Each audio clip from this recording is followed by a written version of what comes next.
Hey everyone, I want to start a little differently today. Now, this conversation touches on vulnerability, uncertainty, and a recent health experience of mine. Nothing graphic, by the way, but it might stir up reflection inside of you. So I want you to give yourself permission to pause if you need to.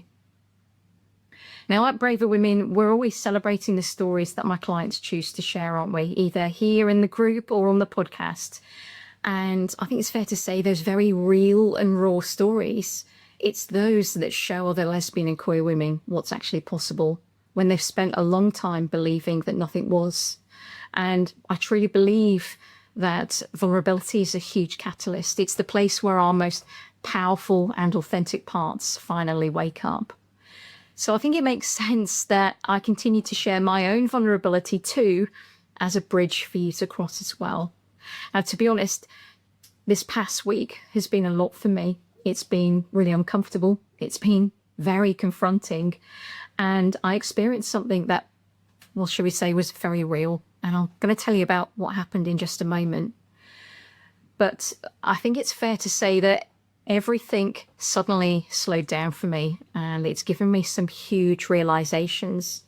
And I wanted to come on here and share with you what I learned, because I think it's exactly what some of you might need to hear right now. So this is for you if you've been stuck in a waiting room. Maybe you're putting things off, you're worrying about what people think, or spending your precious time just over analyzing everything, waiting for that perfect moment of certainty or 100% guarantee before you actually make a move or do anything that's going to improve your life. And I want to give you some context, because when I talk to so many of you, you usually know what you need to do to be happier in your lives. You're just not doing it. And it reminds me of that old story about the dog lying on a rusty nail. Somebody walks past the front of the house and sees a dog laid down on a wooden floor of the porch. And this porch is full of old rusty nails sticking out. And they hear the dog yelping and whining. So they turn around to the owner and say, "Hey, why doesn't that dog just get up and move? Why doesn't it just move somewhere else?" And the owner shrugs and says, "Well, you know what? He's been doing it for years. He's not moving because it just doesn't hurt enough at the moment." Now, the dog isn't trapped. He's just gotten used to the pain. And I see this so often in our conversations here. And I hear things like, "Leanne, I'm not happy. I know I need to change this. I know I need to start doing that. But right now it's like the nail in your life is just comfortable enough. It's just comfortable enough that you aren't giving it your full attention." And we can treat our own growth like a nice to have, can't we? Something that we'll get round to later, instead of something that we're actually committed to. We can get so wrapped up in going through all the motions and not paying attention to what really matters. And we can convince ourselves for years that thinking and reading and understanding can all start to feel like action, even when your life hasn't changed at all. And that's why it can feel like, what's the point? I'm reading and understanding, but I don't feel any different. This is just the way I am, and this is just the way things are for me. But it's easier to think about change than it is to step into it, isn't it? Now, I know you need to think about things before you begin to change them, but this is my point. Thinking and circling around is not the same as creating movement. But I think one thing's for sure, something shifts in our lives, doesn't it? When our body interrupts the autopilot that we've been living on. We start to notice things that really matter, the things that we take for granted and usually blink past, like the way we just assume that we have all the time in the world to just get round to it. Now, last week, I didn't get that luxury of getting around to it because I had a health scare, that it came completely out of the blue. I'm 45 and I consider myself to be really healthy, but I had a TIA, and that's, in short, it's a mini stroke. And I had that whilst walking my dog on the beach. And I can honestly say it's not something that I ever expected, let alone thought that I'd be talking out loud about to you. One moment I was throwing the ball for my dog, and the next I was just reminded about how fragile our "I'll get round to it someday" actually is. Now, I'm okay. I want to be really clear about that. I'm being looked after, and I'm actually really hopeful about what happens next. But my experience at the start of last week gave me something powerful, really powerful. And I think what struck me wasn't panic, it was clarity. It was a sobering clarity that pulled me out of the illusion of control that we can all have that in our lives. And it pulled me out of it in a way that I've never experienced before. You know, everybody says that health scares put things into perspective, don't they? And they do. But have you ever noticed how quickly we stop dilly-dallying about and get decisive with what needs to happen in our lives when time suddenly feels real, when the same timer of our lives isn't just theoretical anymore? And I don't think anything sharpens your thinking faster than realizing that something isn't guaranteed. And it made me reflect on my entire life, what I've done so far, what I've parked and put on ice. And it made me think about my work, what I stand for, what I teach. And it made me think of all of you. How many of you live your life like you're in a waiting room, waiting to feel ready, waiting for confidence, waiting to feel better, waiting for something to change, waiting for a green light that never actually arrives? And I know some of you here are quietly at your own internal crossroads, putting things off that could really make a difference between feeling happier and feeling stuck, putting off making decisions, staying in relationships that make you feel miserable, or not doing what you deep down know you want to do to make your life better. Some of you have stopped believing that anything can change at all. And others, if I'm really honest, are like that dog on the rusty nail. You know, life's uncomfortable, but it's not uncomfortable enough yet for you to force any movement or make a change. And almost every woman that sits down in front of me during their initial consultation says, "Leanne, this is my last chance. If this doesn't work, then I'm giving up. That's it." And I never want any of you to reach that last chance before you decide to make a shift or a move in your life. You know, living at those types of extremes isn't who you are. I imagine it's just something that you've done for a long time to cope, coasting, and then only helping yourself when you run out of road or you're left with no choice. And I wonder how long that's been going on for you, so much so that you're organizing your life around it. You know, you've become so comfortable with a certain level of discomfort in your life. You know, that way of living leaves your nervous system constantly being pulled and pushed like an accordion, stretched to the limit until you're just exhausted. And it's a survival state. It's not a life. And you might already know that you've been living like this, or you're currently living like this. But insight it's not the same as movement, is it? Knowing isn't the same as doing. And I think after this last week, and I'm going to say it louder than ever, at some point, we have to stop treating our lives like something we're rehearsing for. You know, life keeps moving whether we step forward or not. And there comes a moment where understanding yourself just isn't enough anymore. There comes a moment where you either move or you keep waiting for a version of yourself that never actually arrives.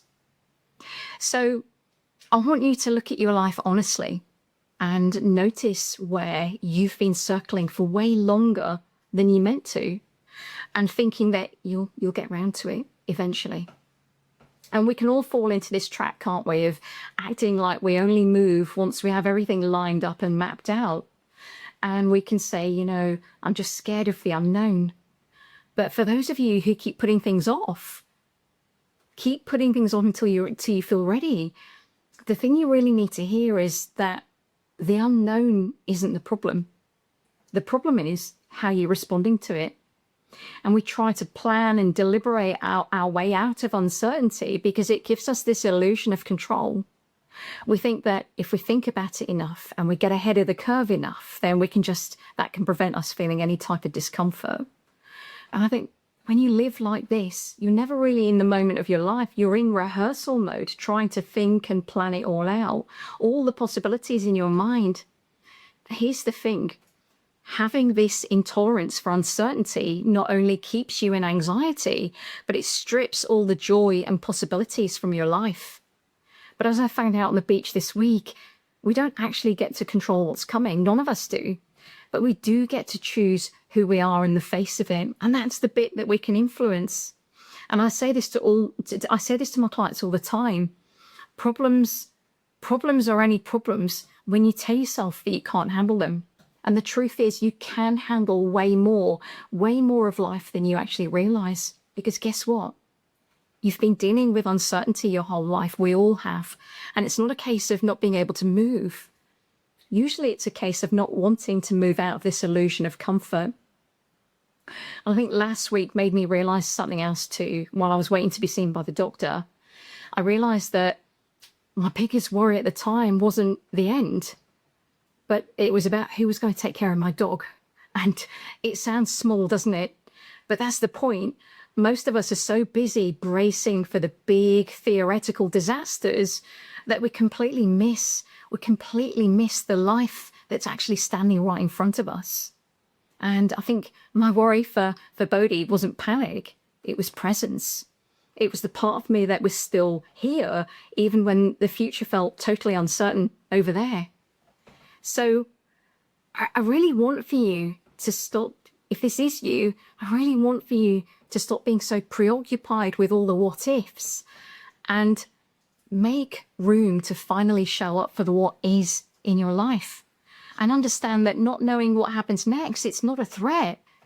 It's a call for more direction, for us to trust ourselves and to get clear on the fact that we will deal with whatever happens, even if it's uncomfortable. You know, that type of clarity is what loosens the fear. When you approach it like this, the unknown becomes something that you meet, not something that you have to prepare or hide from. Now, I'm not saying this to sound wise or untouchable, but it made me realize more than ever that none of us ever truly have certainty. We only ever have this moment and the choice about how we're going to show up inside of it. So I want you to notice what you're not doing in your life right now because you can't map it out all perfectly. Get honest and ask yourself, what are you delaying or putting on ice? Notice where you're staying with the familiar simply because it feels predictable. Especially those of you who are exploring your sexuality or your gender identity, or those of you who are masking or putting on a show that doesn't reflect the real you and losing yourselves just to fit in. Because here's the thing, people who love you, people who care about you and love you, they're not going to remember a perfectly managed or polished life. They're going to remember the moments where you were actually present, where they got to know the real you and how you made them feel by being real. And you can't do any of that while you're bracing and staying in the joyless lane of predictability and comfort. I know it's hard to hear, but you need to hear it. I think we all do. You know, we're not truly living when we're in that lane, are we? Instead, we're stuck in management and defense mode, none of which makes any room to experience happiness or peace. And when women say to me during their consultations, Leanne, you know, the one thing I want is just to be happy, my response is always this: happiness isn't something that you chase. It's what happens when you're no longer preoccupied with pain. When your attention isn't locked in a silent battle with yourself, there's way more room then. There's more room in here to feel and connect to what really matters, to notice what the real you wants, and you start living your life then in full colour. You know, I've got a really beautiful client at the moment who's working with me right now, whose grandson has completely changed towards her. At the start, he used to gravitate towards her wife. Now he wants to be around her more. And when she told me this, and I asked her why this was, I already knew the reason why based on the work that we've been doing, but I wanted her to say it out loud and to hear herself say those words for herself. And she said, because I'm actually present now, Leanne. I've got more room in here. I'm not scared anymore. And I think it's fair to say before she was only She was only half showing up, always distracted, always preoccupied, fighting an internal battle against what people thought of her for so many years, all of the anxiety that came with that. And the moment that she learned to respond differently to all of that, even when she wanted to just default to what was familiar to her, what she's always done, that internal noise softened, and a lot of her relationships have shifted. And I think that's the difference between thinking and moving. You know, waiting to feel ready is one of the most convincing ways that we stay stuck and held back. But steadiness isn't built after all the discomfort disappears. It's built while we're still uncomfortable. And a lot of the time, it's built while we're still scared, whilst we don't have a clear map of everything and how it's all going to turn out. You know, I teach everybody that works with me exactly how to navigate that fear of not knowing by giving them a handrail to hold on to in the fog. And this week, I've had to lean on that. I've had to lean on my own work more than ever to support myself right now. But for those of you who do recognize themselves in what I'm talking about so far, I want to just give you something. I want to share something from, I think, less of a therapeutic perspective and more of a self-help angle, just to see what happens on the inside of you and how much clarity that you can connect to in this moment. And there's two phrases that I've used for years, and I've even written about them in the Midlife Awakening book that I co-authored a few years ago. And when you close your eyes and you say these phrases slowly, and you say them really intentionally out loud, but you say it out loud like you mean it, what happens is they force movement where it matters. You get a visceral response on the inside. So I want to share them with you now. So the first phrase is, don't just think it, know it. And the second phrase is, find your power. Now, close your eyes and say the one that really speaks to you. Say it out loud or into yourself, but say it like it matters, like it really matters.